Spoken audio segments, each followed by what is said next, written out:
The day my son told me I was too old to handle the company, he was sitting in the chair his father used for 27 years. Jason did not say it cruelly.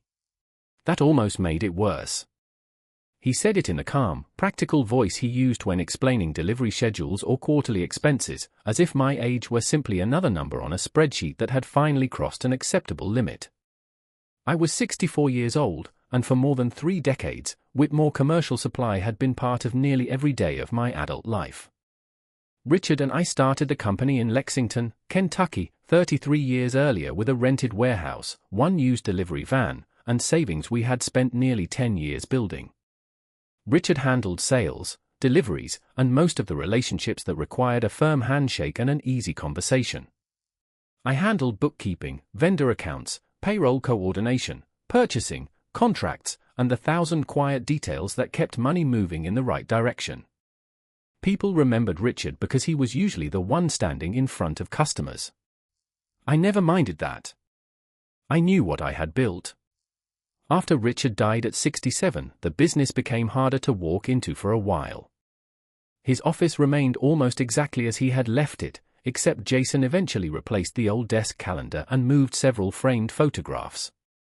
Jason had already worked with us for years, and during the 3 years after Richard's death, he gradually assumed more responsibility.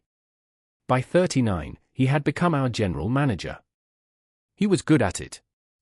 I want that understood. Jason was not some careless son waiting to inherit a paycheck. He understood logistics, pushed us toward digital inventory tracking, improved delivery routing, and convinced several longtime customers to use online ordering. Our company employed 24 people, and Jason knew most of them well.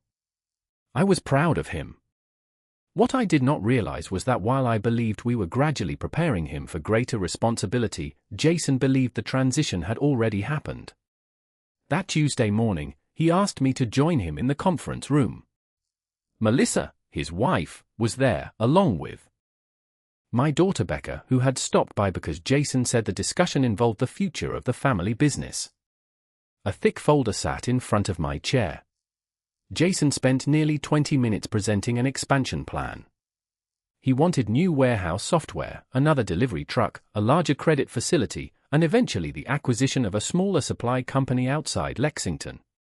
Some of it was ambitious, but much of it made sense. "You have done your homework," I told him. He smiled. "I knew you would see that." Then his tone changed. "There is one more thing we need to deal with." He pushed the folder toward me. "What is this?" "Mostly transition paperwork." "Transition to what?" Melissa glanced at Jason. Becca stopped turning the pages of the presentation. Jason leaned back. "Mom, you built something good. You and Dad both did. Nobody is taking that away from you. But you are 64 now. Maybe it is time to let someone younger handle the business." I looked at him for several seconds. "I thought you were already handling the business." "Daily operations, yes. I mean officially." "Officially how?" "You step away from active management. I take full responsibility for the company. We update the bank authorization, signing authority, and management structure. You can still receive whatever distributions you are entitled to. Nothing changes for you financially." That last sentence bothered me more than anything else he had said. "Whatever distributions I am entitled to." Jason seemed surprised by my tone. "You know what I mean." "I would rather know what the documents mean." I opened the folder. There were proposed banking resolutions, management authorizations, and other papers I was not going to pretend I fully understood after reading the first page. But one phrase appeared repeatedly enough to concern me. Jason was described in language that seemed to give him authority far beyond his current position as general manager. "Have these been reviewed by an attorney?" I asked. "The bank provided some of them. The rest came from the consultant helping with the expansion." "And you expected me to sign today? I thought we could get everything started." Becca finally spoke. "Mom, did you already agree to retire?" "No." Jason sighed. Nobody is forcing her to retire. I looked at him. Then why is my retirement already written into your plan? Melissa shifted uncomfortably. Jason thought it would make things easier for you. I appreciate easier. I do not appreciate decisions being made for me. Jason rubbed his forehead. Mom, this is exactly what I am talking about. The company is changing. We cannot spend months second-guessing every decision because you are uncomfortable with how fast business moves now. I closed the folder. Your father used to say that the faster someone wanted his signature, the slower he read the paper. Jason gave a tired smile. Dad also wanted me to take over someday. Someday is not a legal document. The room became quiet. I was not angry. I was beginning to notice something more important than the argument. Jason spoke as though ownership and management were the same thing. Maybe I had allowed that confusion by stepping away from daily operations after Richard died. Maybe I had become too comfortable letting Jason answer questions that once came to me. But I had spent enough years keeping the company's books to remember that titles did not determine ownership percentages. Records did. I opened the folder again and turned back to the banking resolution. Jason, answer one question for me. What? What percentage of Whitmore Commercial Supply do you believe you own? He hesitated only briefly. Then he gave me a number. I looked at him, then at the paperwork, because the number he said did not match the ownership figures I remembered seeing in our tax records after Richard's estate was settled. For the first time that morning, Jason looked uncertain. I closed the folder and placed both hands on top of it. Before I sign anything, I said, I think we need to find out which one of us has misunderstood who actually owns this company. Jason's answer stayed with me long after the meeting ended. He believed he owned 40% of Whitmore Commercial Supply and that Becca held another 10%, leaving me with the remaining 50%. According to his understanding, Richard's interest had been divided between the three of us after his death, and because Jason managed the company every day, he assumed my eventual retirement would effectively place control in his hands. The problem was that I remembered something different. I could not have quoted the exact percentages from memory, and I was not foolish enough to pretend otherwise, but I had spent too many years reviewing tax documents to ignore the feeling that Jason's numbers were incomplete. Where did you get 40%? I asked. Jason looked irritated that we were still discussing it. Dad's estate. We went through all of this 3 years ago. We went through his estate, I said. That is not necessarily the same thing as saying you personally own 40% of the company. Mom, I receive distributions. Receiving money does not answer my question. Becca looked from Jason to me. I receive distributions too, but I have never thought I own 10% of the company outright. Jason turned toward her. That is what Dad left us. He left us interests through the estate, she said. I honestly do not remember exactly how they were structured. Melissa had remained quiet, but now she asked the simplest question in the room. Does anybody actually have the current ownership documents? Jason pointed toward the office hallway. Accounting does. Then we should look at them, I said. Jason shook his head. We are turning a straightforward expansion into a legal archaeology project. No, I replied. We are making sure the people signing documents have the authority those documents claim they have. I took the transition folder with me and returned to my office. Mine was smaller than Richard's old office, and I preferred it that way. The shelves held vendor binders, old photographs, and several accounting manuals I had not opened in years. On one wall was a photograph taken during our first year in business. Richard stood beside our faded white delivery van with one hand resting on the hood. I was beside him holding a clipboard because I had been checking an incoming order when someone told us to smile. For years, customers saw that photograph and said, "There is Richard when he started the company." Almost nobody ever said, "There are Richard and Ellie when they started the company." I had never corrected them. That afternoon, I wondered whether I should have. I searched my files for the most recent ownership schedules I could find. Most current financial statements showed capital accounts and distributions, but they did not answer every question about voting rights or management authority. I found copies of documents from Richard's estate, but the language referred to trusts, partnership interests, transfer restrictions, and provisions from earlier agreements. I understood enough accounting to recognize that I did not understand enough law to interpret them confidently. That was when I called Samuel Rosen. Sam had been our certified public accountant for nearly 30 years. He had known the company when our annual revenue barely covered payroll and rent, and he had been there when we bought our warehouse instead of leasing one. "Ellie," he said when he answered, "either you miss me terribly or something is wrong. You never call 2 weeks before I am scheduled to see you. I need to know who owns Whitmore Commercial Supply." There was a pause. That is a surprisingly large question for 3 o'clock on a Tuesday. Jason believes he owns 40%. Another pause, longer this time. Based on what? Richard's estate. That does not sound like the complete picture. My stomach tightened. That is what I thought. Sam did not offer an answer from memory.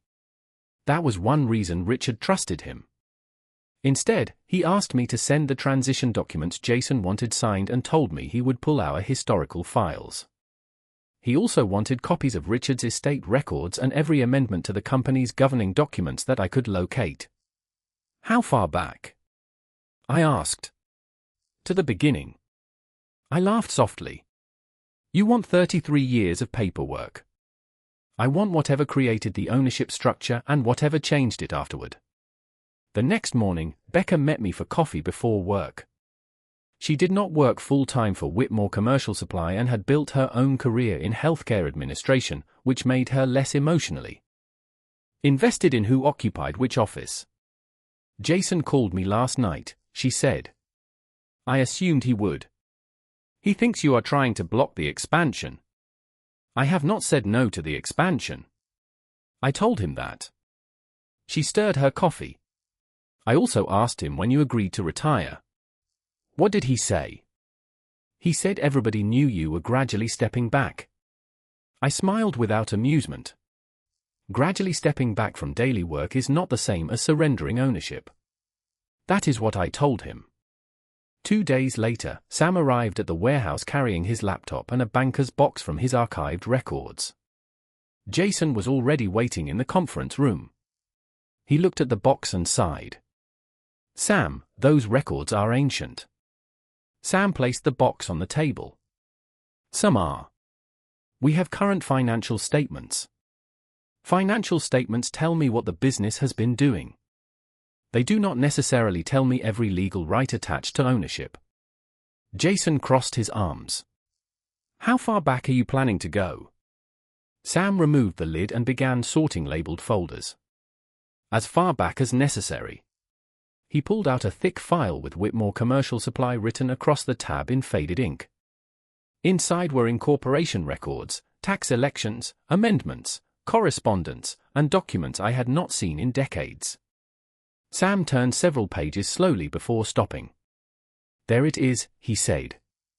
Jason leaned forward. "What?" Sam lifted an aging document from the file and placed it carefully on the table. I recognized Richard's signature before I even read the heading. Mine was directly beneath it. Sam adjusted his glasses and looked at Jason. "You said these documents were 30 years old, as though that made them irrelevant." Jason said nothing. Sam rested one hand beside the document. "Age does not make an agreement disappear." Then he opened the original partnership agreement to the page that showed exactly how Richard and I had divided ownership on the day we started the company. Sam turned the agreement toward us, and for a moment nobody said anything. The ownership schedule was remarkably simple. Richard Whitmore, 50%. Eleanor Whitmore, 50%. Jason leaned closer as if another column might appear if he studied the page long enough. "That was when you started the company," he said. "Correct," Sam replied. "But that does not tell us what the ownership looks like today." I appreciated that answer because Sam was not trying to create a dramatic revelation where one did not yet exist. The original agreement proved one important fact: Richard and I had started Whitmore Commercial Supply as equal partners. It did not prove that nothing had changed during the 33 years afterward. Sam began arranging the files chronologically. There were amendments from years when we changed tax treatment, documents from when we purchased the warehouse, banking resolutions, insurance records, and correspondence with attorneys whose names I had almost forgotten. Jason watched impatiently. "I am not disputing that Mom owned half originally," he said.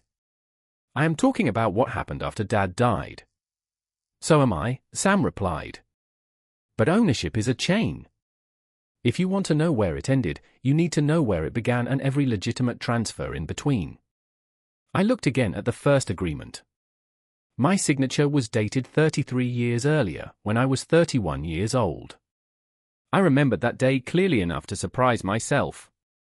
Richard and I had signed at a small attorney's office after spending the morning arguing about whether we could afford another 6 months of warehouse rent. We had invested nearly everything we could safely spare. There had never been any question between us about whether the business belonged equally to both of us. Richard sold. I managed the money. Richard built customer relationships. I negotiated with vendors and kept payroll from becoming a weekly emergency. We were partners because the company would not have survived without both jobs being done. Somewhere over the years, the story people told became simpler than the truth. Richard became the founder. I became Richard's wife. Jason became Richard's successor. I had heard those descriptions so often that I had stopped noticing what they erased. Sam found an amendment from 11 years after the original agreement. "No ownership transfer here," he said. Another appeared 7 years later. Again, no change to the 50-50 ownership. Then he found a buy-sell agreement Richard and I had signed when Jason and Becca were still young adults. That document was more complicated. It described what would happen if one partner died, became incapacitated, or wanted to transfer an interest outside the family. Jason pointed to a paragraph. "That is what I am talking about. Dad's interest passed through his estate. Some economic interests did," Sam said. "But we need to distinguish economic rights from voting rights and management authority." Jason frowned. "If I receive part of Dad's share, how is that not ownership?" "It may represent a beneficial or economic interest," Sam explained. "That does not automatically mean you received every right Richard held while he was alive." Jason looked at me. "Did you know this?" "Not well enough to explain it today," I said. "That is why Sam is here." I could have pretended I remembered every provision. I did not. After Richard died, I had been grieving while attorneys, accountants, and estate professionals handed me documents filled with language I trusted them to organize correctly. I remembered signing certain elections and acknowledgements. I remembered discussing a family trust. I remembered Richard wanting Jason and Becca to benefit from the company without forcing an immediate sale.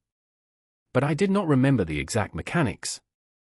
Sam continued through the records until late afternoon. Eventually, he closed one folder and said, "I am not comfortable giving anyone a final answer yet." Jason looked almost relieved. "So we still do not know." "We know more than we did this morning. We know your mother was an equal founder. We know there was no transfer of her original 50% in the documents I have reviewed. We know Richard's estate plan treated financial benefits differently from certain control rights. What I do not know is whether every later amendment is in this box." "Where would the rest be?" I asked. "Possibly with the attorney who handled Richard's estate. Possibly in our archived electronic files.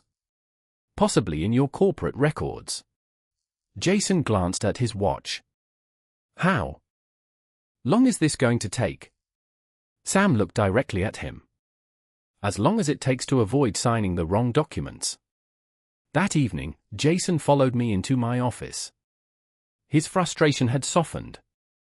"Mom, I was not trying to take the company from you." "I know." "Do you?"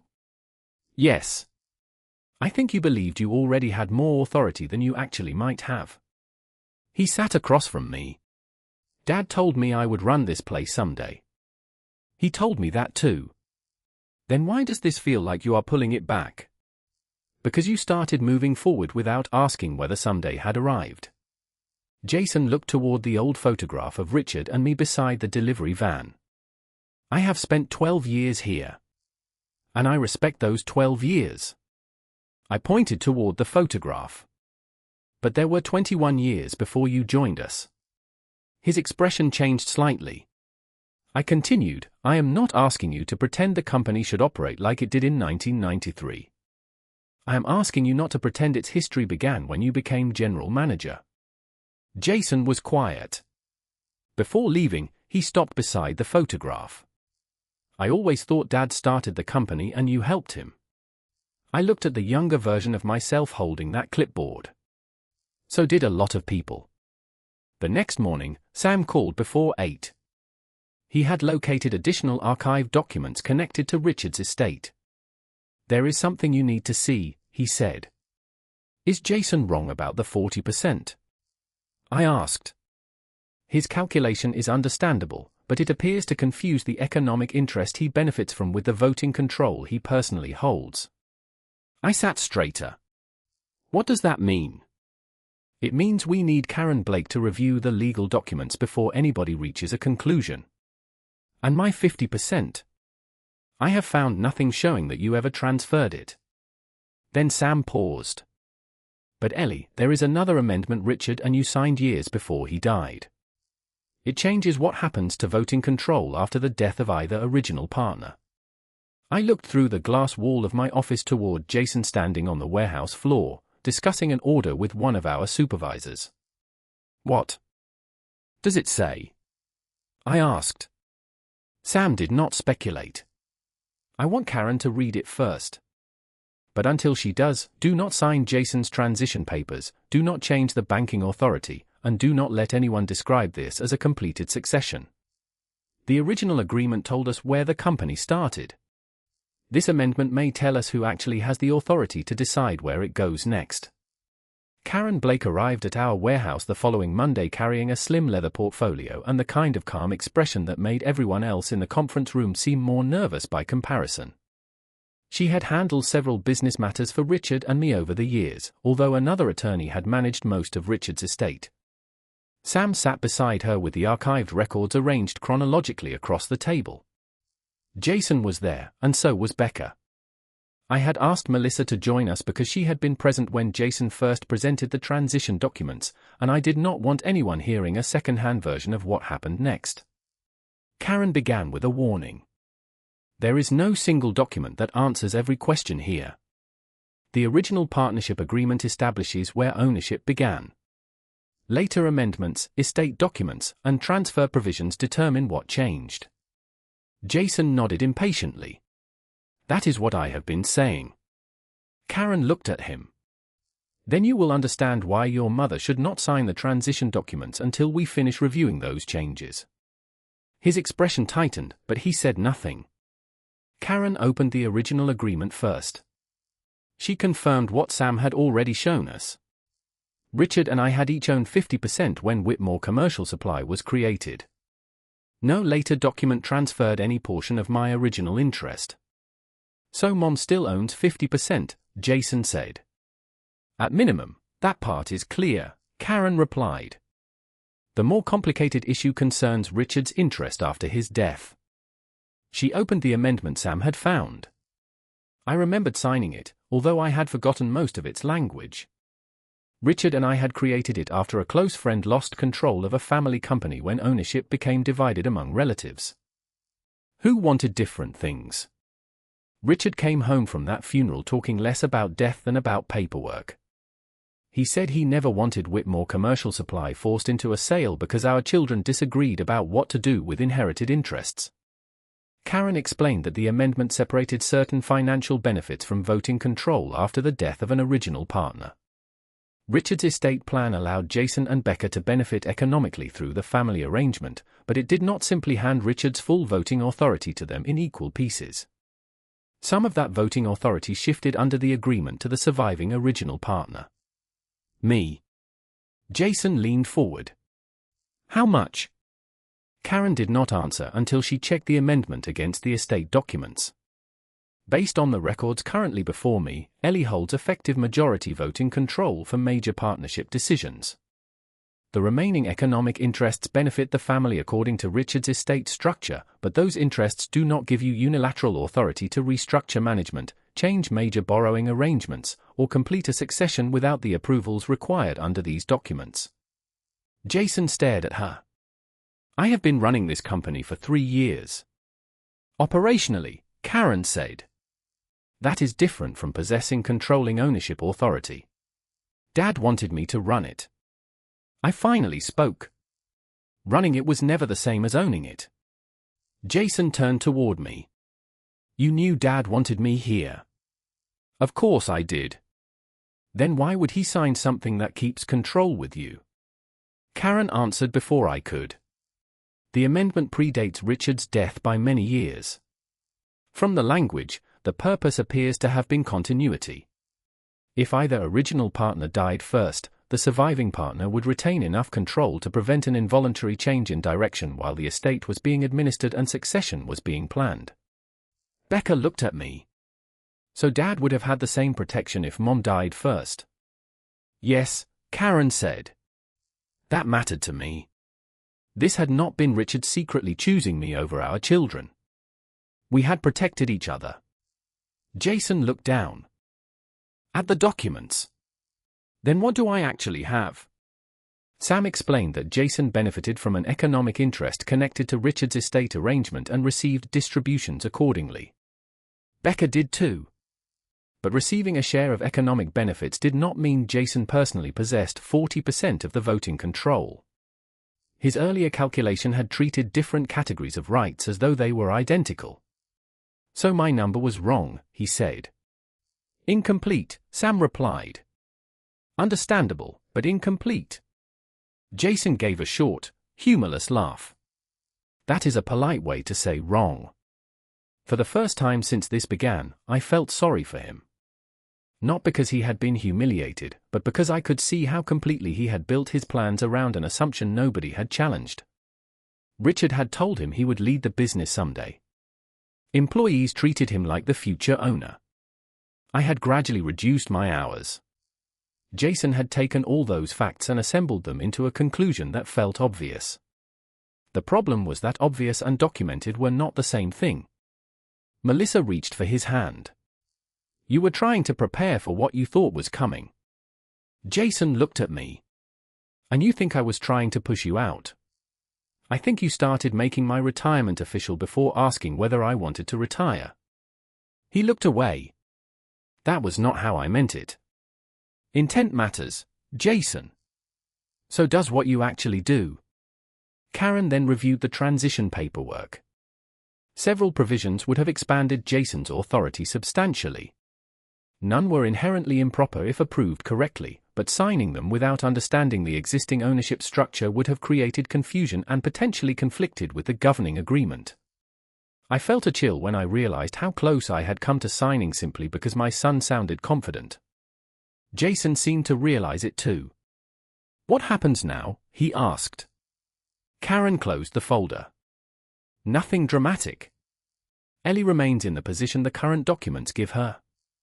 You remain general manager unless the ownership decides otherwise. If the family wants a different governance structure, we document it properly.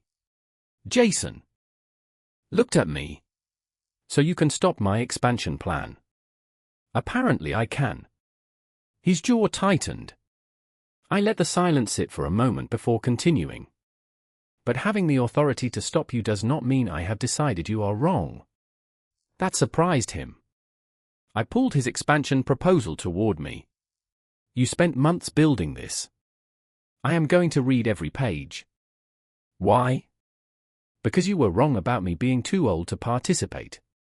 That does not mean you were wrong about everything else. Sam smiled faintly. Karen began gathering her documents, but Jason remained seated.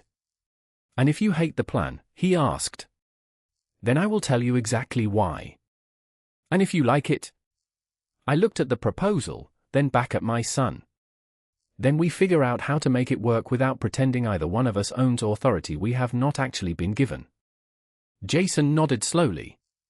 The argument over who controlled the company had finally been answered, but as I opened the first page of his expansion plan that evening, I realized something else. Proving I still had the right to make the decision was the easy part. Now I had to prove I was still capable of making a good one.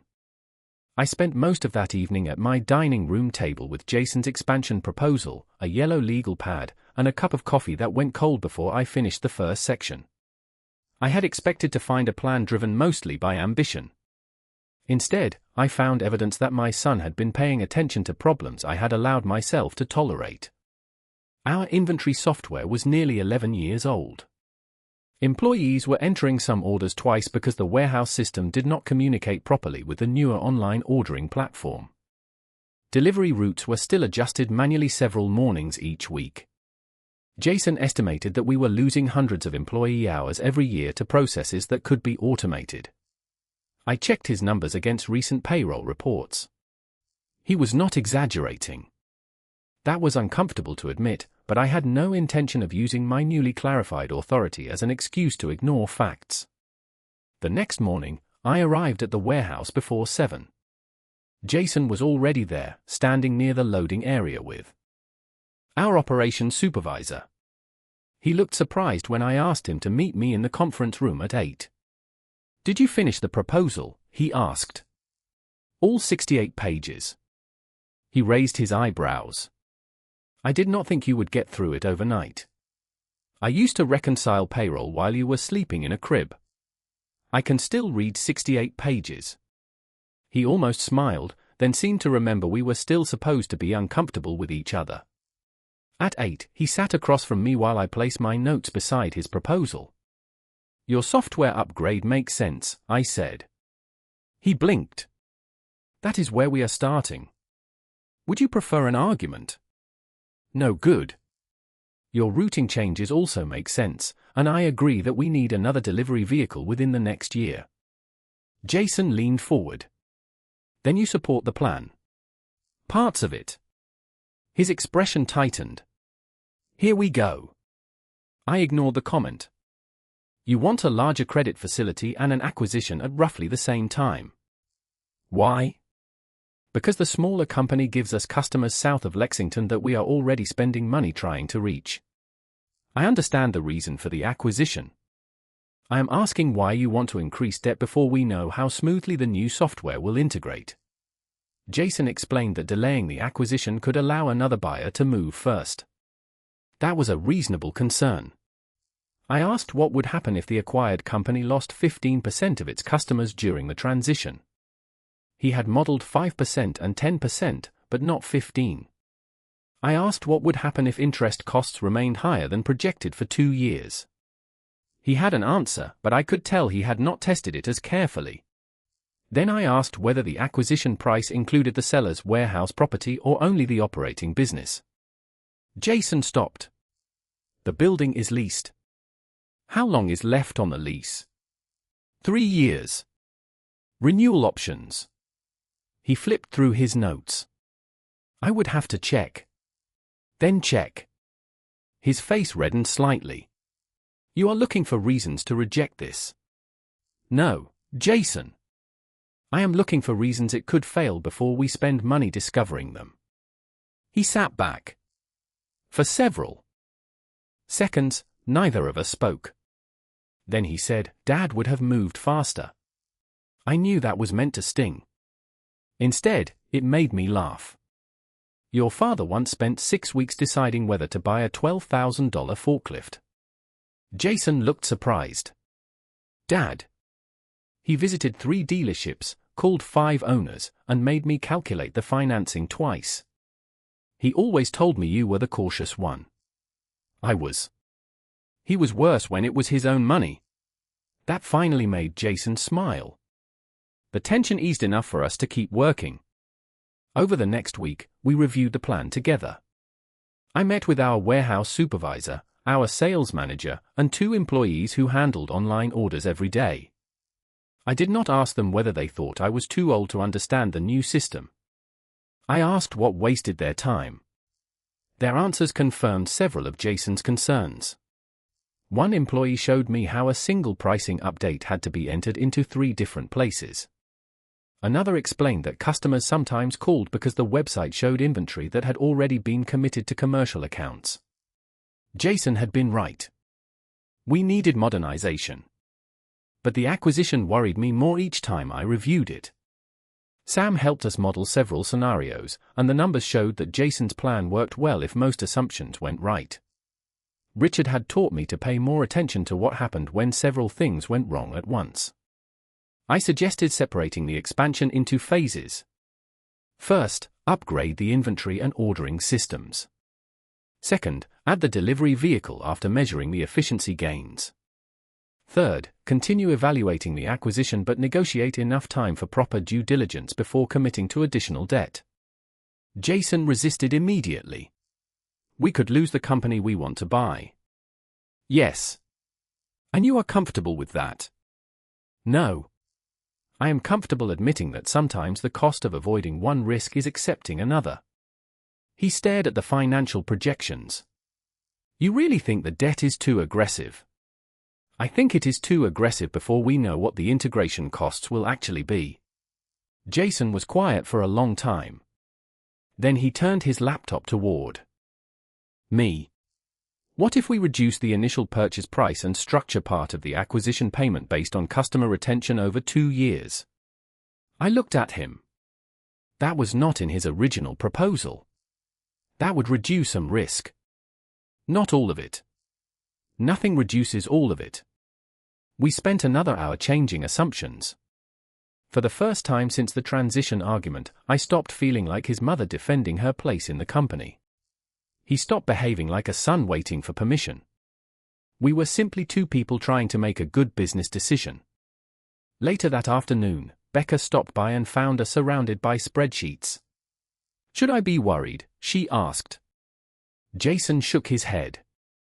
Mom is trying to make my expansion plan less exciting. I am trying to make it more likely to survive. Becca smiled. That sounds like the company I remember.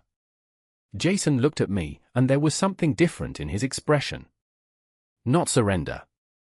Respect. But the real test came 2 days later when Sam called with updated projections and one piece of information none of us had expected. The smaller company Jason wanted to acquire had recently lost one of its largest commercial customers, a fact that had not been clearly reflected in the preliminary financial package. Jason read the revised revenue figures twice. Then he slowly closed the folder. If we had moved as fast as I wanted, he said, we would have priced the deal using income they no longer had. I did not remind him that he had called me too cautious. I did not need to. He looked across the table and said quietly, all right. We slowed down. That was the moment I understood the original partnership agreement had done more than restore my authority. It had bought us enough time to discover whether my son was ready to become the kind of leader who could change his mind when the facts changed too.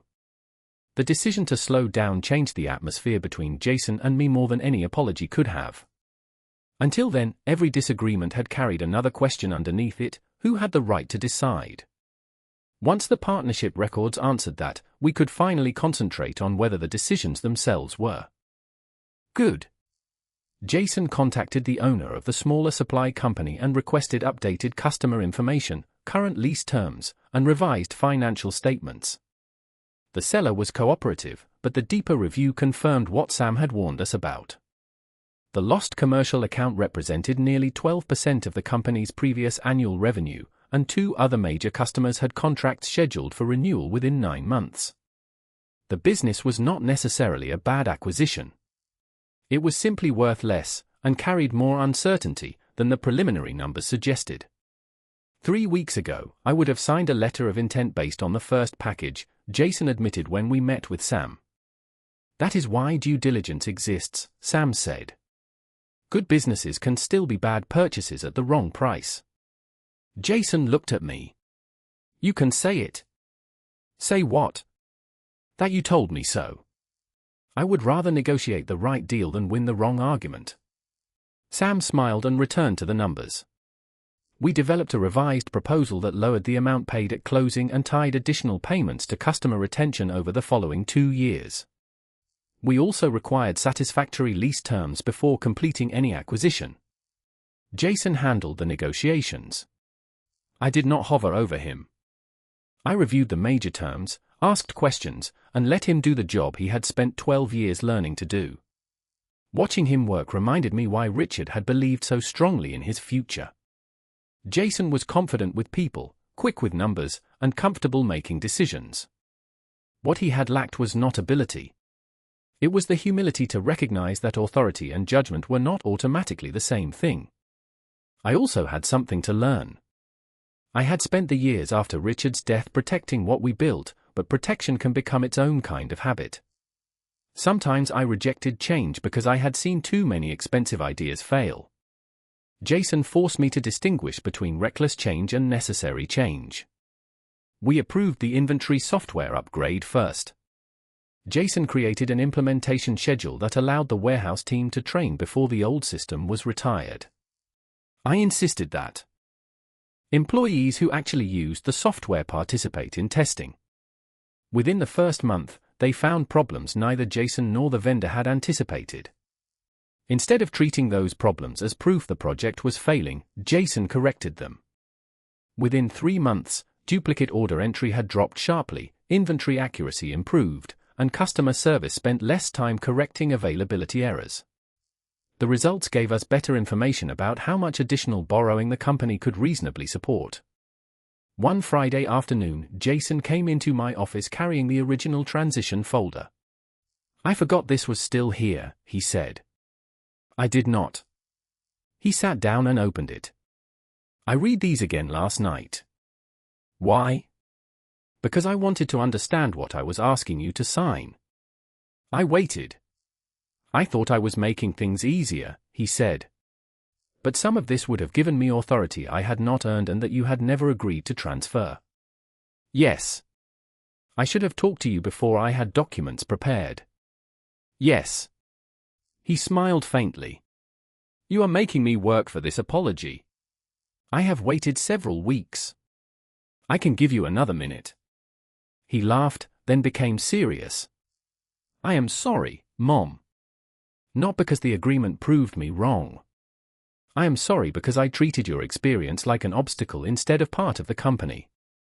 That mattered more than hearing him admit he misunderstood the ownership. "Thank you," I said. "But there is something I owe you too." He looked surprised. I stepped back without explaining what stepping back meant. "I let you take responsibility without making the limits of your authority clear. Your father and I should have created a formal succession plan years ago. Dad thought we had plenty of time. So did I." That was the uncomfortable truth. Richard and I had been careful about protecting ownership after death, but we had been less careful about explaining what leadership would look like while the surviving partner was still alive. We had documents for emergencies and assumptions for everything else. Assumptions were what brought us here.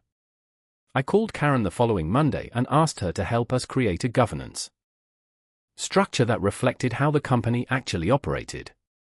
She suggested that before drafting anything, we identify which decisions Jason should be able to make independently and which decisions should require ownership approval. We spent several meetings separating ordinary management from strategic control.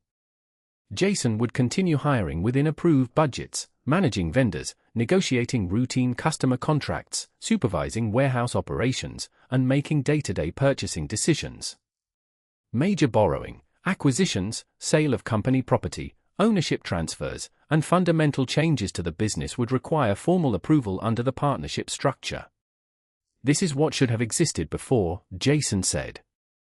"Yes," Karen replied. "Clear authority protects the manager as much as the owner. You should not have to guess whether you are allowed to make a decision." Becca joined our next meeting because Richard's estate arrangement affected her economic interest too. She surprised Jason by supporting more operational authority for him. "I do not want to manage a warehouse," she said. "But I do want to know nobody can sell it without telling me." Jason laughed. "Fair." Karen then asked the question none of us had discussed directly. "What is the long-term succession objective?" Everyone looked at me. A few weeks earlier, that would have irritated me. This time it did not. Jason should have the opportunity to lead this company, I said. His expression changed. Mom. I raised a hand. Opportunity is the important word. I am not ready to transfer control today, and I am not going to choose a date because someone thinks 64 sounds old. But I also do not intend to sit on majority control forever simply because I can. Karen nodded. Then we can create milestones instead of assumptions. We began outlining them: financial performance, leadership responsibilities, documented authority, future ownership transfers, and protections for Becker's economic interests. For the first time, succession stopped being something Richard had promised someday and became something we could actually measure and prepare for. When the meeting ended, Jason stayed behind. You really still want me to take over eventually? He asked. I never stopped wanting that. Even after everything. You made a mistake about authority. If one mistake disqualified people from leadership, your father and I would never have survived our first 5 years. Jason smiled. Then he looked toward Richard's old office through the conference room glass. I wish Dad had explained all this. Maybe he thought we would explain it together. Jason nodded. On the table between us sat the original partnership agreement, the document that had prevented him from moving too quickly and prevented me from being quietly pushed aside. But beside it now was something Richard and I had never created, the first written outline of a real succession plan. And as I looked at both documents, I understood that protecting the past was no longer enough. If Whitmore Commercial Supply was going to remain a family business, we had to decide, in writing, how the next generation would earn the future. Over the next several months, the succession plan became less about who deserved control and more about what the company needed from whoever held it. Karen helped us turn our discussions into measurable responsibilities, and Sam helped us attach financial standards to them. Jason would continue as general manager, but his authority was now clearly documented instead of loosely understood.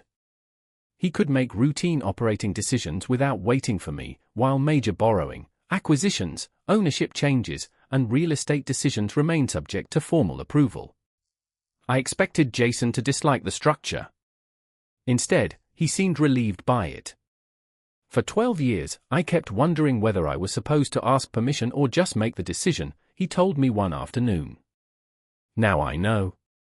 That sentence stayed with me because it revealed something I had missed. I had interpreted some of Jason's impatience as entitlement, but part of it had grown from uncertainty. Richard had gradually given him more responsibility, then I had continued doing the same after Richard died. Neither of us had ever drawn a clear line around his authority. Jason had filled the empty space with assumptions. So had I. The new inventory system continued improving our operations, and by early spring we had enough data to see the results clearly. Order processing errors had fallen, warehouse staff were spending fewer hours correcting duplicate entries, and our delivery schedules had become more efficient. The improvements did not transform the company overnight, but they produced exactly what Jason had promised: measurable savings and better information. I made sure he received credit for that. At our quarterly management meeting, I told the department supervisors that the modernization project had been Jason's initiative and that its success justified the time and money invested. Jason looked at me with surprise. Later, he asked why I had made such a point of saying it publicly. Because when someone earns credit, you give it to them publicly, I said. Your father taught me that. Dad usually took the credit publicly. I laughed. Your father taught me many things by doing them correctly and a few things by giving me examples of what not to do. Jason laughed too. That kind of conversation had been impossible a few months earlier. We were no longer treating Richard's memory as evidence in an argument. We were remembering him as a complicated man who had built something with us and occasionally made mistakes like everyone else. The acquisition negotiations also changed. Once the seller understood we would not pay the original price, he became more flexible. Jason negotiated a lower amount at closing, with additional payments tied to customer retention and future revenue. The lease issue was resolved through an extension that gave us more stability than the original 3-year term. When Jason presented the revised deal, I asked fewer questions than before, not because I cared less, but because he had already answered most of them in the proposal. He had included downside scenarios, integration costs, customer concentration, interest expenses, and a contingency reserve. You planned for 15% customer loss, I said. 18, he corrected. I thought you would ask what happens if 15 is not bad enough. I smiled. You are learning. I am. Adapting to my audience. The revised numbers were strong enough that Sam supported moving forward, and Karen confirmed that the structure fit within our governing documents. When the time came for formal approval, Jason did not slide a folder toward me and assume I would sign. He walked me through every major term, then stopped. I recommend we proceed, he said. But the decision is yours under the current agreement. I looked at him. No. The approval is mine. The decision is ours. I signed. 6 months after the acquisition closed, the results were better than our conservative projections.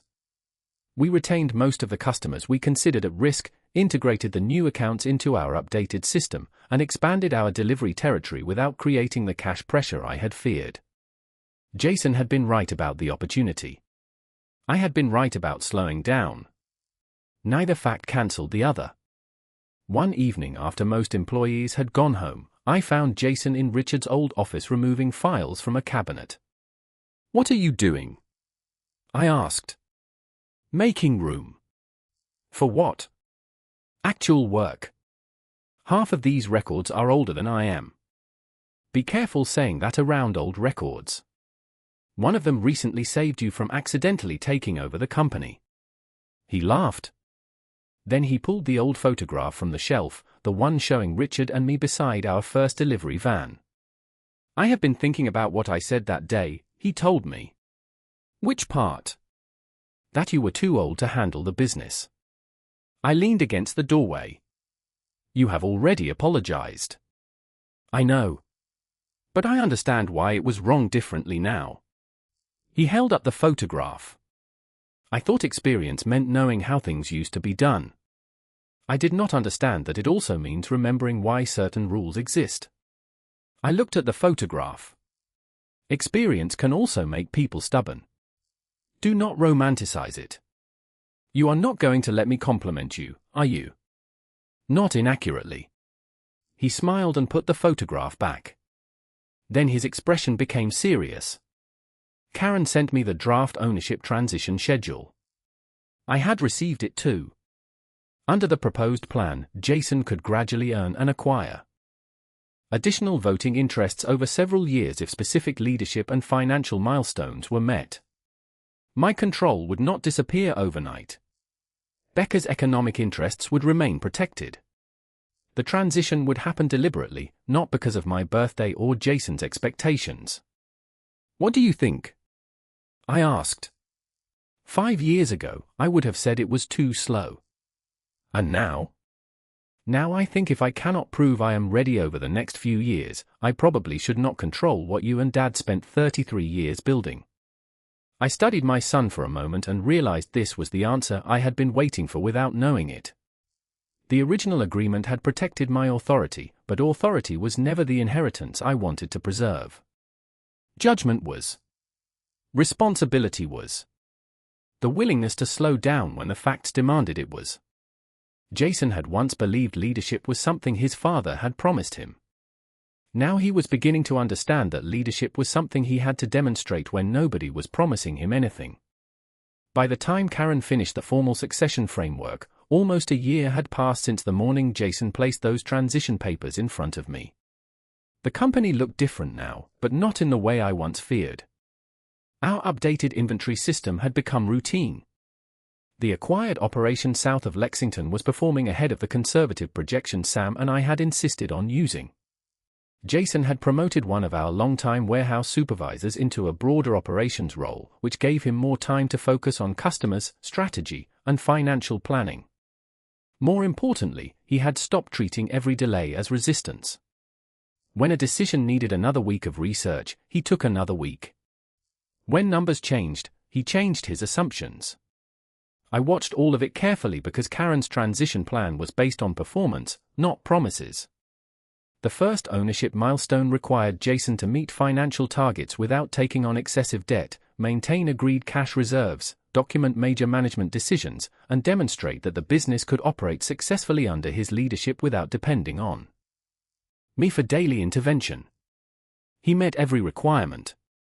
One afternoon, Sam came into my office carrying the annual financial statements. "You are going to enjoy this," he said. "That depends on what you are holding." "Numbers." "Then probably not." He laughed and placed the report in front of me. Revenue had grown, margins were stable, debt remained comfortably within the limits we had established, and the acquired customer base had performed better than expected. "Jason had a good year," Sam said. "The company had a good year," I corrected automatically. Sam gave me the look he had used for nearly 30 years whenever I was technically correct but missing the point. "Ellie, Jason had a good year." I looked at the report again. "Yes. He did." Sam sat across from me. "Karen says the first ownership transfer can proceed if you approve it." I knew that. I had been thinking about it for several weeks. The transfer was modest. It would not eliminate my controlling position, but it would give Jason his first direct voting interest earned under the new succession plan rather than an economic benefit connected to Richard's estate. "Are you worried?" Sam asked. "A little." "About Jason?" I thought about that. "No. About myself." He waited. For 33 years, knowing I had final authority made me feel responsible for protecting the company. Now I have to learn that protecting it can also mean giving some of that authority away. Sam nodded. Richard would have struggled with that too. Richard would have pretended he was not struggling with it. Absolutely. We both laughed. That evening, I took the original partnership agreement home. I had not intended to become sentimental about a legal document, but there was something powerful about seeing my 31-year-old signature beside Richard's. We had signed without knowing whether the company would survive its first year. We could not have imagined 24 employees, multiple locations, online ordering, computerized inventory, or a son who would someday argue with me about acquisition financing. The agreement had never promised permanence. It had created a structure for two people willing to build something together. I realized the succession plan was trying to do the same thing for the future. The following Monday, Karen met with Jason, Becca, Sam, and me.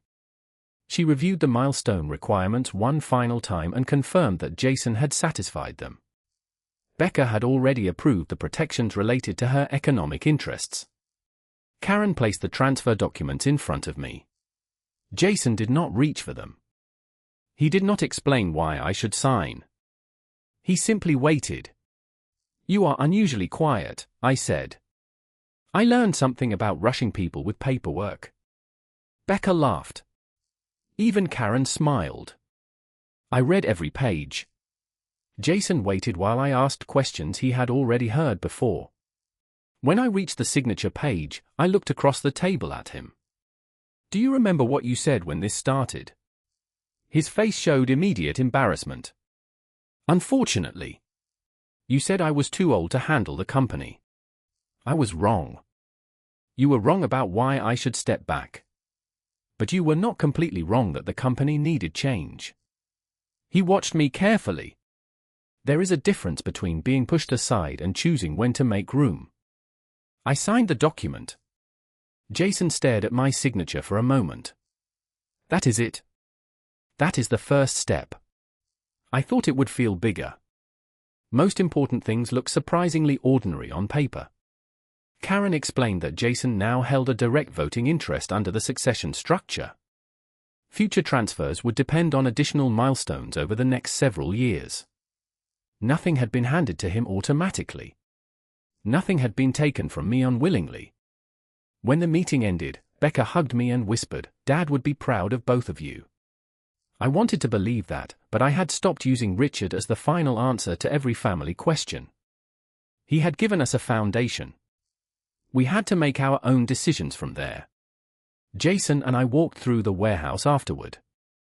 Employees were filling orders while delivery trucks were being loaded for the afternoon routes. Near the loading area, Jason stopped. "Can I ask you something?" "Of course."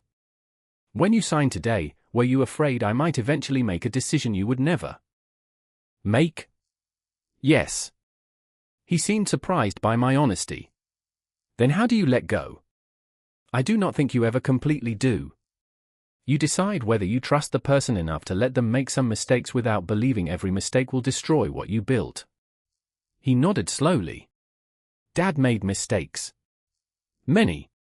You did too." I looked at him. "Do not ruin the moment." He laughed. Then I added, "Of course I did." We continued walking, and for the first time I noticed that Jason was not moving ahead of me or waiting behind me. We were walking at the same pace. A year earlier, I had believed the greatest danger was losing control before I was ready.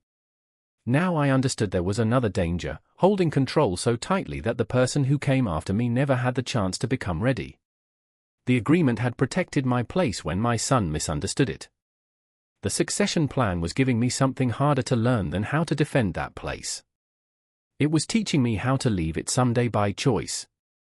3 years after I first refused to sign Jason's transition papers, I walked into Whitmore Commercial Supply on a Monday morning and realized something had changed without anyone announcing it. Employees still greeted me by name. My office was still mine. Sam still sent financial reports for my review, and Karen still copied me on every ownership matter.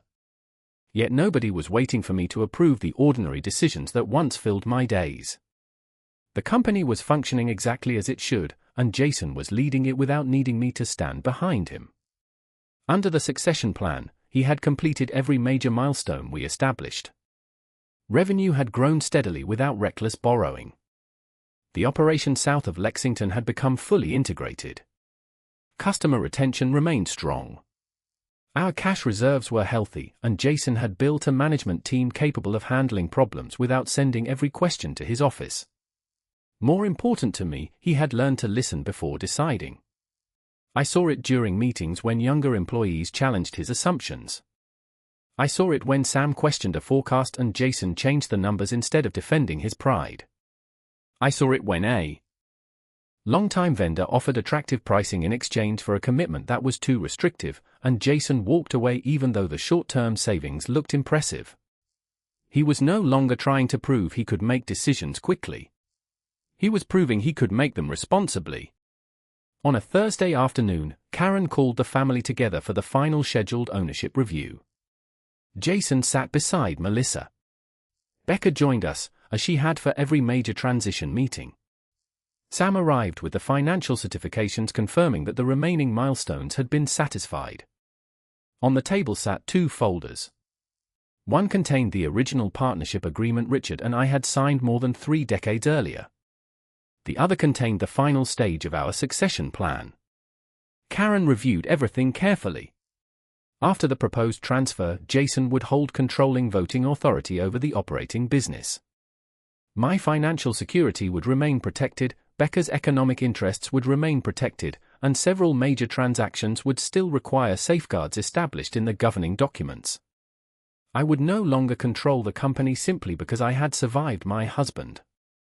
I would become what I had gradually been becoming anyway, an owner with protected interests, a family advisor when invited, and a woman finally free to decide how much of her week belonged to something other than Whitmore Commercial Supply. Karen pushed the documents toward me. "Take whatever time you need." Jason immediately said, "There is no deadline." I looked at him and smiled. "You have certainly changed. I had a very patient teacher. I do not remember being especially patient." Becca laughed. "None of us do. I read every page anyway. Some habits deserve to survive retirement." When I reached the signature line, I thought about the morning Jason had told me I was too old to handle the business. I remembered how small his words had made me feel for several seconds, not because I believed him, but because they reduced 33 years of work to a birthday. If I had signed those papers that morning, I might have spent the rest of my life wondering whether I left because I was ready or because somebody convinced me I was no longer useful. Instead, an old agreement gave me the power to stop. What happened afterward mattered more. I used that power not to punish my son, but to make both of us slow down long enough to understand what succession should mean. Then I signed. Jason did not celebrate. He simply looked at my signature, then at me. Are you sure? Yes. Completely. Jason, if you ask me again, I may charge you consulting fees. He laughed, but his eyes filled with emotion. Thank you. Do not thank me for giving you something you earned. He shook his head. That is not what I mean. I understood. After the meeting, Jason asked everyone to stay for lunch in the warehouse break room. I expected sandwiches and a few awkward words. Instead, he stood in front of our employees holding the old photograph of Richard and me beside the first delivery van. Most of you have heard people say my father founded this company, he began. I looked at him. I used to say it too. But that is not the whole story. My parents founded this company together. My mother was not standing beside the business. She was building it. The room became very quiet. Jason continued, a few years ago, I forgot the difference between taking responsibility and taking someone's place. She reminded me. He did not mention the argument, the mistaken ownership percentage, or the papers I refused to sign. He did not need to. For me, those sentences repaired something I had never realized needed repairing. Later, when everyone returned to work, I carried the original partnership agreement back to my office. I placed it beside the photograph instead of returning it to a file cabinet. Richard's signature was still there. Mine was still beneath it. The document had once protected two young partners trying to build a future. Decades later, it protected the surviving partner long enough to choose how that future would be passed on. I reduced my schedule to 1 day a week, although Jason joked that I still managed to find problems during those 8 hours that everyone else missed all week. Becca and I began taking trips we had postponed for years. Jason called when he wanted advice, but he no longer called because he needed permission. Sometimes I disagreed with him. Sometimes he made decisions Richard would never have made. Sometimes he made decisions I would never have made. That was no longer frightening. A family business cannot survive by preserving every decision of the people who started it. It survives when the next generation understands what those people were trying to protect. I once thought my sweetest victory would be proving that my son could not push me aside. I was wrong. The real victory was watching him become someone I no longer needed to stand in front of, while finally understanding that stepping aside by choice was never the same thing as being told I no longer belonged.